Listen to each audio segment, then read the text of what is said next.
Poder sentar. Oremos. Querido Deus e Pai, eu não trouxe nada para a mesa, mas todos nós aqui temos fome e sede pela Tua palavra, Deus. Que as palavras da minha boca e o meditar do meu coração sejam agradáveis a Ti, ó Senhor, rocha minha e redentor meu. Amém. Amém. Quando eu recepcionei vocês, eu falei sobre esse tempo, esse novo tempo litúrgico, no calendário litúrgico, que nós estamos começando hoje. Hoje. Para aqueles que fizeram o jejum dos 40 dias, encerrou ontem. Então você, assim como eu, que estava de jejum de algo, entregue o seu jejum e se banqueteie, porque hoje eu já comi pudim. E bolo de cenoura também, com cobertura de chocolate. Eita! Hoje eu já estou mais gordinho, 500 gramas, Flecha. Olha. Mas é bom, né? Mas eu confesso a vocês que não foi fácil. Quarta-feira eu estava falando aqui para o pessoal, que eu estava contando, né? Semana passada minha nora disse: sogro, só faltam 7 dias. Eu disse: glória a Deus, aleluia. Porque eu estava a fim de, em muitos momentos do jejum, eu tive vontade de quebrar. Não é pela comida, mas é pela fraqueza da carne. Porque é isso. O jejum é você manter o domínio sobre a carne. É a tua mente pedir, você controlar a mente. Eu controlo a minha vontade. Esse tempo litúrgico se inicia hoje, é o domingo de Ramos. Nós passamos 40 dias, da quarta-feira de cinza até ontem, nos preparando para esse momento, nos avaliando. É um tempo de arrependimento. Esse tempo pré-Semana Santa é um tempo de arrependimento. E não é fácil. Não é fácil você se confrontar. E muitas vezes a gente cai. E eu falei aqui no dia 18 de fevereiro, uma quarta-feira de cinzas, que eu também ia fazer um jejum de mim mesmo. Como é isso, um jejum de si mesmo? Como é isso? É você controlar os teus desejos, as tuas vontades, o teu orgulho, a tua vaidade, a tua soberba e tudo isso. Porque o nosso maior inimigo somos nós mesmos. E eu confesso a vocês, igreja, muitas vezes eu caí. Muitas vezes eu caí. Porque você fazer jejum de doce, jejum de refrigerante, de café, de massa, jejum de limitação, é até fácil. Mas você controlar o seu próprio eu, aí é complicado. Aí é complicado. É o verdadeiro jejum. Quando você diz que está em jejum, você está limitando os seus alimentos, a ingestão de alguns alimentos, mas o seu comportamento? O seu comportamento para com o próximo continua do mesmo jeito? E que jejum é esse? E nós tivemos esse tempo de preparação. Chegou o domingo de Ramos. Um dos momentos mais profundos e solenes da vida cristã. Trata-se da Semana Santa, também chamada de Semana Maior. Esse período ele marca o ápice do calendário litúrgico, pois conduz a igreja à celebração central da fé. A paixão, morte e ressurreição de Cristo. O domingo de Ramos recorda a entrada triunfal de Cristo em Jerusalém. O povo o aclamava como rei, estendendo mantos e ramos pelo caminho. As crianças encenaram isso aqui agora. Eu confesso que eu me emocionei. Porque eu sempre falo aqui para vocês, igreja, quando eu leio a Bíblia, eu tento me inserir naquele cenário. Eu tento me colocar como alguém naquele cenário. E essas crianças, quando se apresentaram aqui agora, eu vi o meu Senhor entrando em Jerusalém.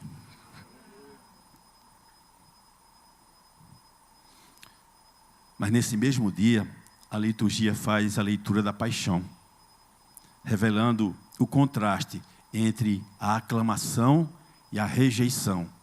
Sim, porque no domingo as pessoas aclamaram Cristo e a sua entrada em Jerusalém. Mas na quinta-feira, essas mesmas pessoas que o aclamaram, essas mesmas pessoas o rejeitaram. O domingo de Ramos utiliza o vermelho. O vermelho nas nossas vestes. O vermelho na mesa do Senhor, na mesa da Eucaristia, no púlpito, no átrio. Simboliza também a realeza e o sacrifício. Vermelho é sangue. O sangue que o seu Cristo deu para mim e por você. O texto que lemos agora nos conduz a um dos momentos mais significativos do ministério de Jesus. A sua entrada em Jerusalém, como já disse antes, conhecida como a entrada triunfal. O início da semana mais decisiva da história da redenção. Vocês têm noção do que significa isso? Mas há algo curioso. Essa conquista não segue os padrões humanos. Não há cavalo de guerra. Não há tanques. Não há exércitos. Não há ostentação. Não há um cavalo lindo, maravilhoso, branco ou negro, ou um corcel. Há um rei montado em uma jumenta e seu jumentinho. Quem vê isso pensa o quê? Esse é o rei? Esse é o rei que entra em Jerusalém, essa entrada apoteótica, quando você diz, quem vem é Cristo, quem é Ele, que daqui a pouco entra um homem simples, parecido comigo e com você, montado num jumentinho. O Evangelho de Mateus é uma das obras mais influentes da história. Traz um registro minucioso da vida, obra, morte e ressurreição de Cristo. Mateus apresenta de forma real Jesus como o Rei dos Judeus. Narra os sinais do reino por meio do ministério do rei. Tradicionalmente é atribuído a Mateus como uma testemunha ocular dos acontecimentos. Jesus o chamou de uma coletoria. Ele era cobrador de impostos. Vou abrir um parênteses aqui. Cobrador de impostos, naquela época, era uma pessoa detestada. Sabe por quê? Porque ele era um judeu que cobrava imposto de judeu para pagar, para repassar para os romanos. E os romanos é que estavam governando os judeus naquela época, oprimindo aquele povo. Só que aqueles cobradores de impostos, eles cobravam além do que era devido. E eles ficavam com a parte do que era arrecadado. Vocês entenderam agora porque o texto diz que ele era um cobrador de impostos?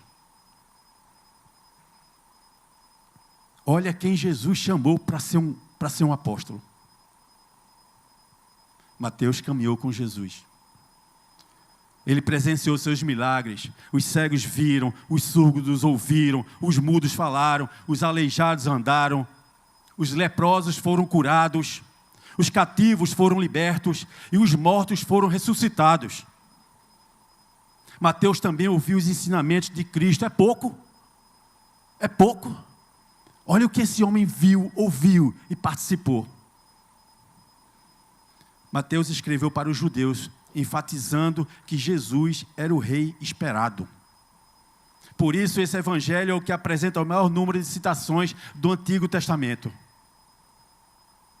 O grande propósito foi provar que Jesus é o Messias prometido por Deus a Israel.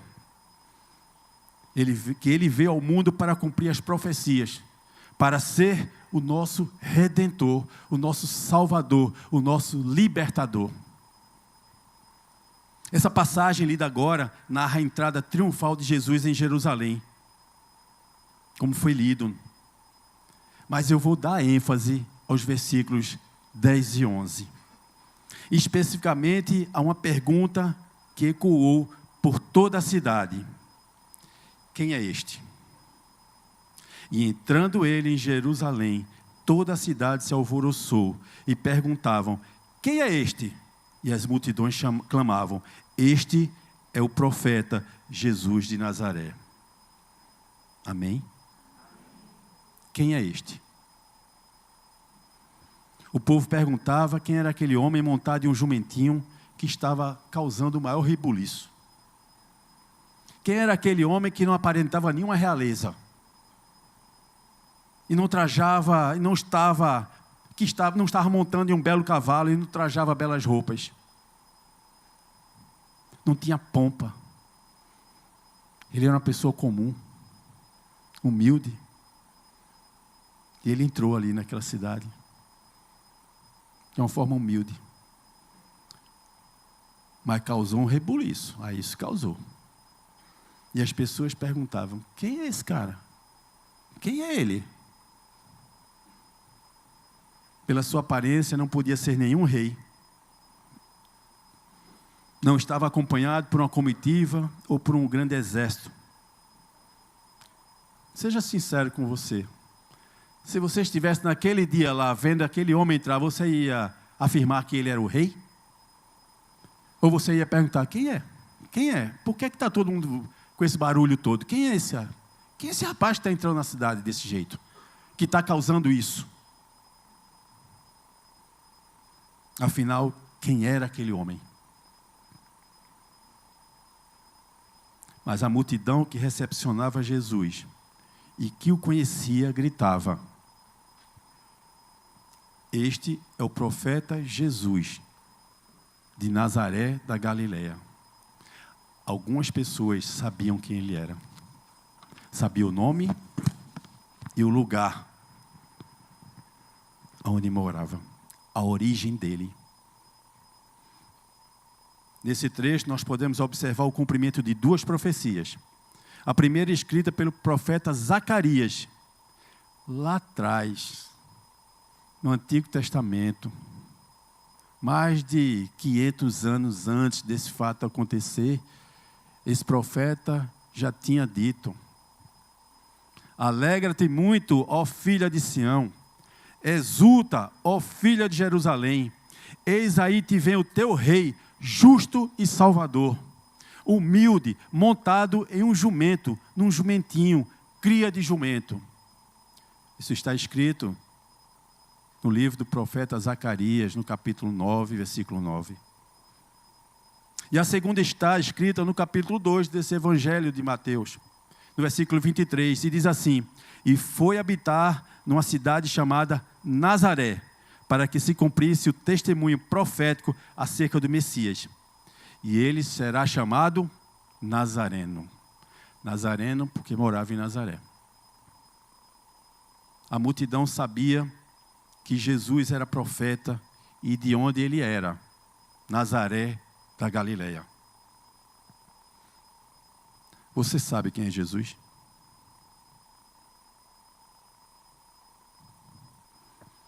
Muitos ouvem falar de Jesus, mas não sabem quem ele é ou não querem saber. Então, estão em busca do milagre e não do milagreiro. Buscam a cura e não o curador. Buscam a liberdade, mas não o libertador. Ou seja, não importa de onde vem, eu quero ser curado, eu quero ser liberto, eu quero receber uma bênção, mas não importa quem vai me enviar. Infelizmente, Jesus não é unanimidade. Muito se fala sobre a pessoa dele e sobre quem ele é. Por exemplo, o espírita o tem como o espírito mais perfeito que Deus nos ofertou para ser nosso guia espiritual. O judeu ortodoxo não crê que Jesus seja o Messias. Para ele, o Messias prometido ainda não veio. Já para o muçulmano, Jesus não é divino, como também não é filho de Deus. Para o Islã, Jesus é apenas um mensageiro de Deus, convocando o povo para adorar um único Deus. Existem outros exemplos do significado de Jesus para um monte de religiões, seitas e crenças. Mas vamos consultar a Bíblia, pois é nela que nós encontramos toda a verdade. No Evangelho de Marcos, no capítulo 1, dos versos de 9 a 11, diz que Jesus, após ser batizado por João Batista, saindo da água, o céu se abriu e o Espírito desceu como uma pomba sobre ele. Então foi ouvida uma voz dos céus: Tu és meu filho amado, em ti me comprazo. Comprazo, em ti me alegro. Deus Pai anuncia que Cristo, Filho de Deus, foi gerado no ventre de Maria. O filho adotivo de José, o carpinteiro, que ensinou o ofício da carpintaria para o seu filho. Jesus tinha irmãos e irmãs. Jesus tinha uma família. Jesus é o centro da história da redenção. Ele não é uma parte da verdade. Jesus é toda a verdade. Jesus, Deus Filho, a segunda pessoa da Trindade, oferece salvação a todos os que creem. O acesso aos céus, onde o repouso será eterno e pleno. Aonde o repouso será eterno e pleno. Amém. Nós estamos aqui de forma transitória. Nós aqui, neste plano, nós temos tempo de validade. Cada um aqui na terra tem um tempo de validade. Mas você está se preparando para o seu tempo aqui ou você está se preparando para o seu tempo lá? Aqui tudo é efêmero, tudo é passageiro. Lá não. Lá não. Ele veio para todo aquele que nele crê. Tem que se cuidar aqui para ir para lá, meu irmão. É verdade. A vinda de Jesus foi um plano perfeito de Deus, traçado na eternidade para nos salvar. A multidão pergunta: quem é Jesus? E o povo responde: este é o profeta Jesus de Nazaré da Galileia. Certa vez, Jesus, visitando as cidades ao redor de Cesareia de Filipe, perguntou para os seus discípulos: quem o povo diz que eu sou? Aí obteve algumas respostas, do tipo: pensam que é João, o Batista. Outros já acham que és Elias. Outros acham que és algum dos profetas. Então Jesus perguntou diretamente para os seus discípulos: e vocês? Quem acham que eu sou? Pedro respondeu, inspirado pelo Espírito Santo de Deus: tu és o Cristo, o Messias. Jesus é o ungido, o Messias prometido. Mas para os religiosos, ele era um enganador, perigoso. Sabe por quê? Porque eles entendiam que Jesus estava tentando tirar a posição de liderança deles. Que Jesus veio para tirar a autoridade deles.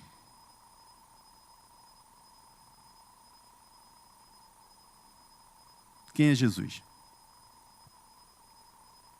Nada melhor que o próprio Jesus para responder essa pergunta.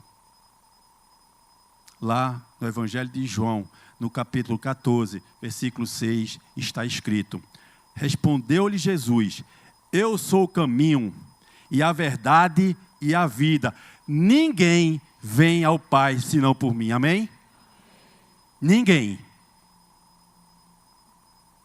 E nesse texto nós temos 3 verdades. Primeira, Jesus é o caminho. Através dele, nós temos acesso direto ao Pai. Não precisamos de intermediário. Jesus é Deus. Antes, o pecado era o véu que nos separava de Deus. Mas Jesus rasgou o véu. Ele nos consagrou pelo véu. Ou seja, pela sua carne. E nos deu livre acesso ao Pai. Eu acabei de dizer para vocês o que está escrito no livro de Hebreus, capítulo 10, versículos 19 e 20. Isso não é nenhuma invenção do pregador. Está escrito. Quem segue o caminho de Jesus, segue em direção à vida eterna. Segunda verdade. Jesus é a verdade. Ele não apenas declara a verdade, mas ele é a verdade. Verdade significa algo absoluto, verdadeiro, que é real, que existe. Jesus é Deus. Alguma dúvida? Amém. Ele é real. Ele existe. Sempre existiu e sempre vai existir. Creia você ou não, ele existe. E ele sempre vai existir. Não existe falsidade em Jesus. Jesus é a verdade que nos liberta do poder do pecado. Terceira verdade. Jesus é vida. Ele mesmo afirma em João, capítulo 11, versículos 26 e 25 e 26, que é a ressurreição e a vida. Quem crê nele, em Cristo, ainda que morra, viverá. E todo o que vive e crê nele, não morrerá eternamente, mas viverá. E ele conclui, você crê?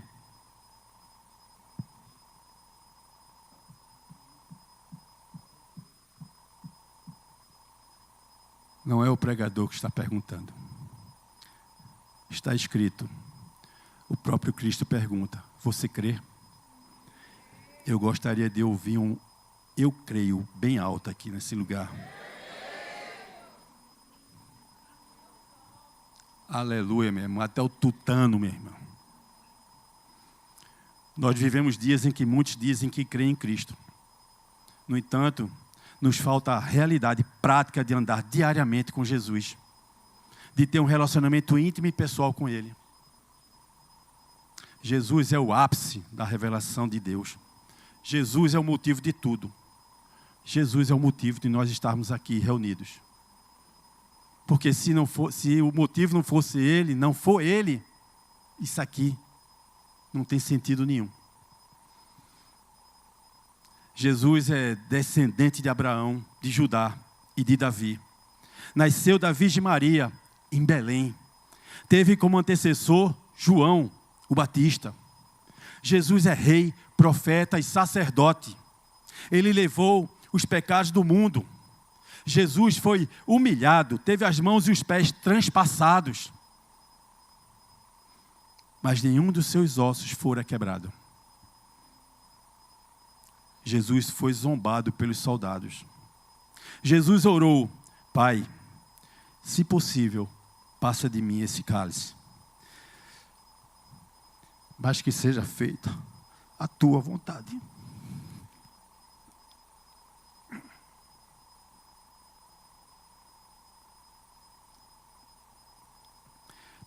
Jesus foi desfigurado. Ele foi açoitado.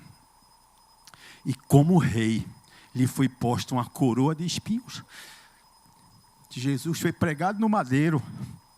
Ele morreu, ressuscitou e ascendeu, subiu aos céus, está sentado à direita do Deus Pai Todo-Poderoso. Amém? Eu acabei de fazer um pequeno resumo das profecias a respeito de Jesus, que constam no Antigo e no Novo Testamento. E os seus cumprimentos. A Bíblia fala de Jesus desde o primeiro livro, de Gênesis, até o último livro, Apocalipse. Jesus é Deus, Ele é Senhor, Ele é o Filho de Deus, Ele é eterno, onipresente, onisciente, onipotente, e Ele é imutável, Ele não muda, e Ele é fiel. Ele é fiel. Jesus é Criador, é sustentador. Jesus perdoa os nossos pecados, Ele é perdoador. Ele opera milagres. Jesus é vida. E é vida em abundância. Jesus é tudo isso e muito mais. Eu não consigo escrever o que Ele é. Ele está muito além daquilo que a gente possa pensar ou imaginar. Ele está além da nossa compreensão. Louvor, vamos trabalhar. Concluindo.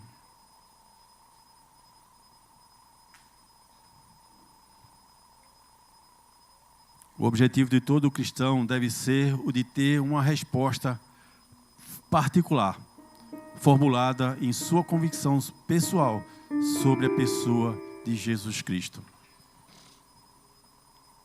Quando Jesus pergunta aos discípulos: que dizem as pessoas que eu sou? Ele quer que cada um de nós tenha uma resposta pessoal sobre Ele. Estas respostas devem estar embasadas na Bíblia e não nas religiões, e não nos homens, e não nas igrejas, e não nos pregadores. Essa resposta você deve encontrar na palavra dele.